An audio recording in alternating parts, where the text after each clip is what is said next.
Kasus keracunan dalam program makan bergizi gratis memuncak bersamaan dengan polemik pencabutan kartu pers Istana untuk jurnalis CNN Indonesia yang akhirnya dikembalikan oleh Biro Pers setelah dikecam banyak pihak.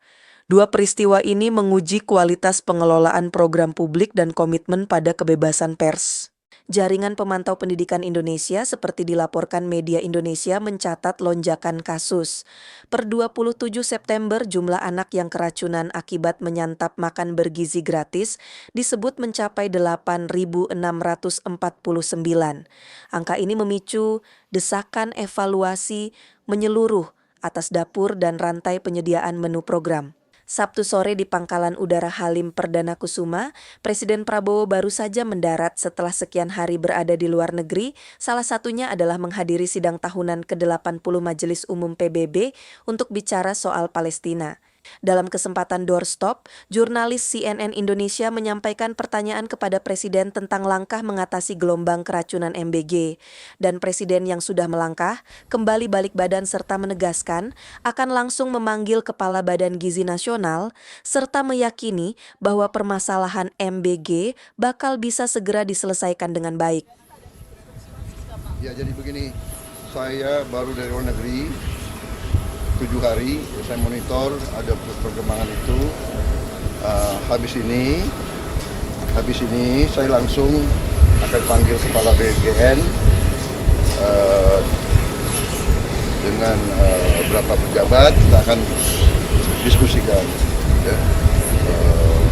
Ini masalah besar, jadi pasti ada kekurangan dalam awal, tapi saya juga yakin bahwa kita akan selesaikan dengan baik.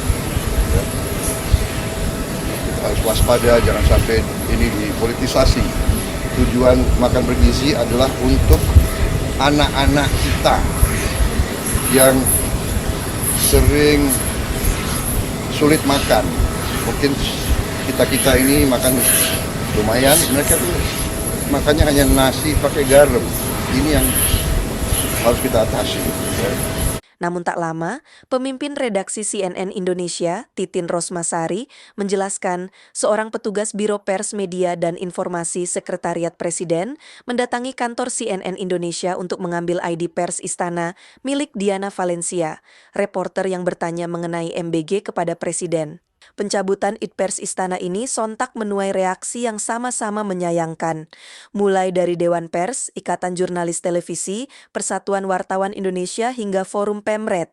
Mereka menyampaikan keprihatinan karena tindakan administratif seperti ini dapat menghambat pelaksanaan tugas jurnalistik. Dan setelah Senin pagi beraudiensi dengan redaksi CNN, Biro Pers pun meminta maaf atas tindakan penarikan kartu liputan. Biro Pers Istana juga berjanji hal ini akan menjadi pengalaman terakhir dan memastikan tidak akan terjadi lagi hal serupa pada siapapun wartawan yang ditugaskan di Istana. Program Gizi Nasional membutuhkan rantai pasok yang steril dan standar keamanan pangan yang presisi. Di saat yang sama, publik perlu informasi yang lengkap dan tidak dihalangi. Kerja pers yang kritis membantu memetakan sumber masalah, dari dapur yang tidak layak higien, dari proses distribusi yang belum seragam, dari audit yang belum menyatu. Pembatasan akses pers memperlemah perbaikan karena suara dari lapangan tidak tersalurkan dengan baik.